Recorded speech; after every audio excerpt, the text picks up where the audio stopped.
First வந்து லவ்வுக்கும் முன்னாடி respecting each other. So அடுத்தவங்கள வந்து ஒரு மனுஷனாவோ மனுஷியாவோ முதல்ல மதிக்கணும்.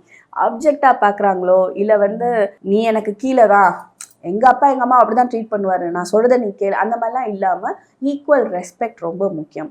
ரெண்டாவது அஃப்கோர்ஸ் லவ். அண்ட் மூணாவது கமிட்மெண்ட். கமிட்டட் லவ் தான் வந்து லவ்.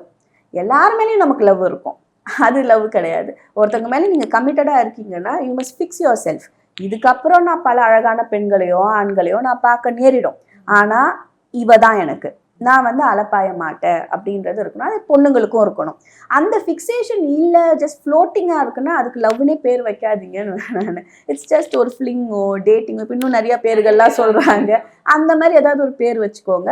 பட் ஒரு கமிட்டட் ரிலேஷன்ஷிப் ஒரு லவ்னு நம்ம சொன்னோன்னா it should be a fixated one. அதுதான் அந்த ரிலேஷன்ஷிப்பில் இருக்கிற வரைக்கும் நீங்கள் அதுக்கு உண்மையாக தான் இருக்கணும்.